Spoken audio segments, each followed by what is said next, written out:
Hello there everyone, welcome back to another video about the One Piece card game. Today I'm going to be talking about ST08 or 9, this is one of them. This is the yellow starter deck, side A and side B. This is the Yamato, not the Luffy, this is Yamato.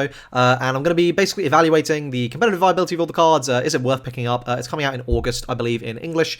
Yeah, if you're interested, obviously, stick around. Like the video if you enjoy One Piece content and subscribe to the channel for more One Piece content. If you're interested in competitively focused content as well, you should check out my Patreon, linked in the description. I make some competitively focused content on there to help people get top 8s and stuff. I've got 4 guides on there at the moment as the time of this recording, which is my Zoro guide, my Kinemon guide, my Whitebeard guide, and my Ivankov guide, with the Smoker guide to follow shortly. It might already be up by the time you're seeing this, so you should go over and check it out and see if it is. But there we go. Let's go ahead and jump into this. So, what does the leader do? We'll start with the leader. So, Yamato.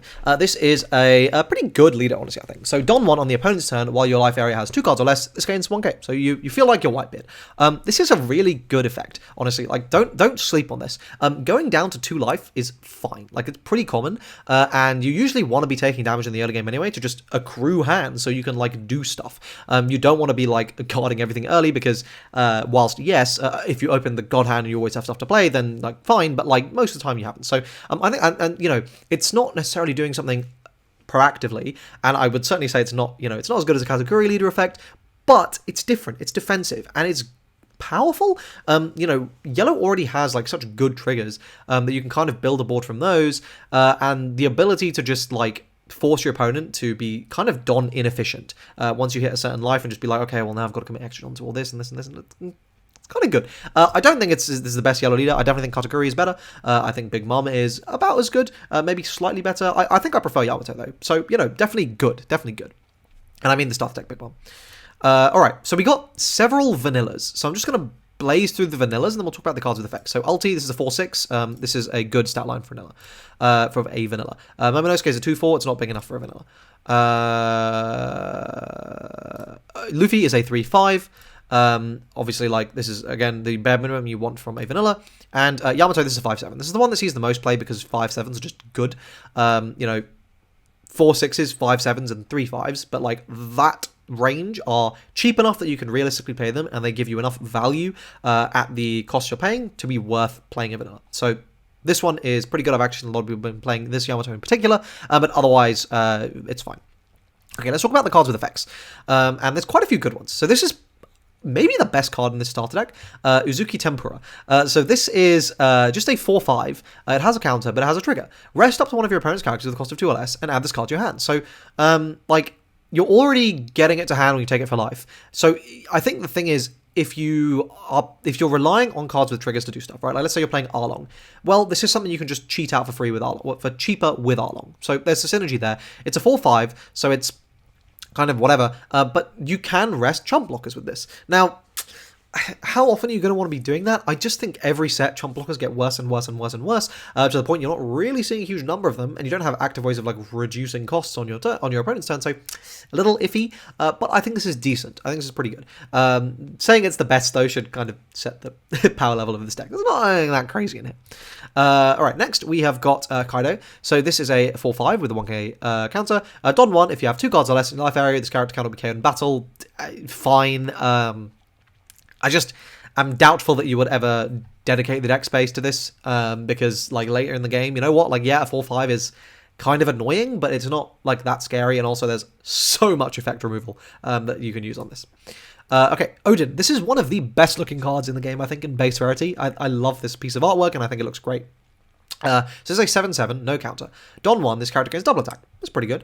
On KO, you may trash 2 cards from your hand, add up to 1 life from the top card of your deck to your life area. So you can logically kind of see that as convert, like, 2 of your cards into, like, a 7k counter, right? That's kind of what it's like, right? But it's a little better than that because you're also getting that card. So it's, you know, it's basically like saying when your opponent swings big, you were able to block it with 1 card.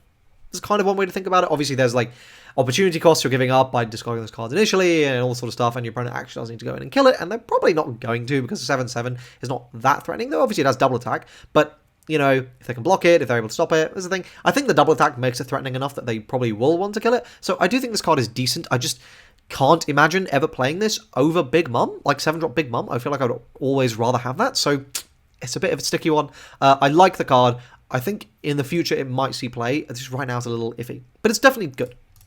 Shinobu, this card's trash. I'm not even gonna waste breath talking about this. Shimotsuki Ushimaru. This is a 5/6 and no counter. Don 1 when attacking, you may add the top or bottom card of your life area to your hand. Play up to one yellow character with a Land of Wano type and a cost of 4 or less from your hand. So, obviously, adding cards from your life to your hand is typically bad. But sometimes your opponent is just going to damage you. And being able to just go, okay, well, I'm playing this, and that means I'm going to be getting cards into my hand, and I'm going to be cheating stuff out, right? You can imagine a situation where playing this on curve, right? So you go first. Turn 3, you slam this down.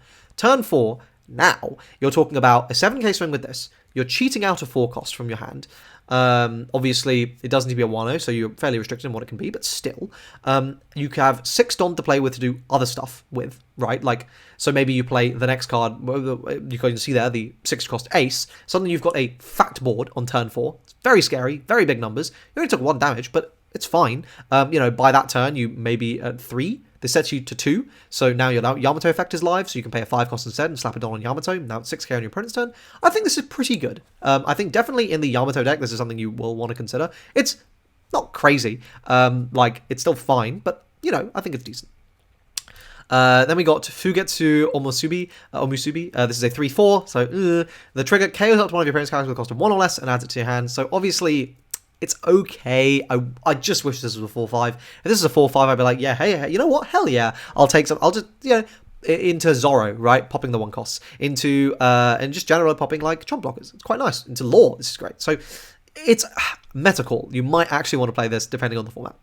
Okay, Ace, this is the other SR from the deck. So there's a 6/7, once per turn. If this character would be KO'd, you can trash 1 card in the top or bottom of your life area instead. I hate this. I hate this. I just...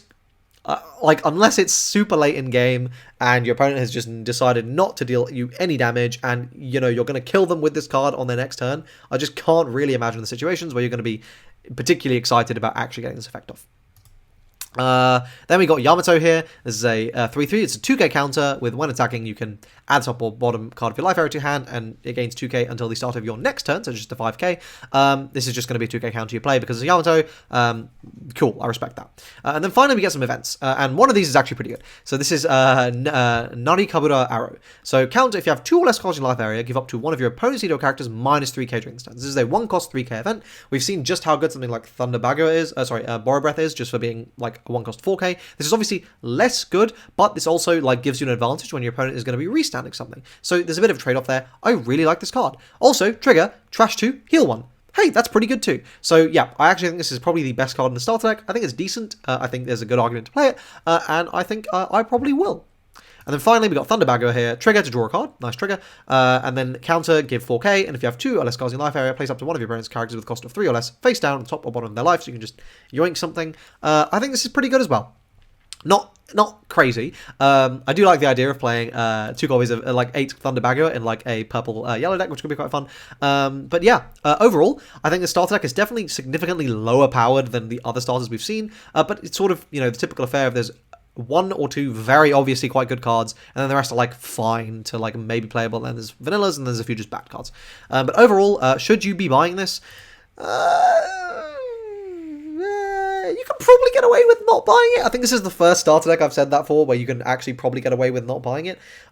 Remains to be seen how important basically Narikabura Arrow is. That's the only card in this, so I'm maybe actually that one might be worth it. So I will say though, in Japan these decks were heavily discounted. I wouldn't be surprised to see them very cheap here, £5 or something.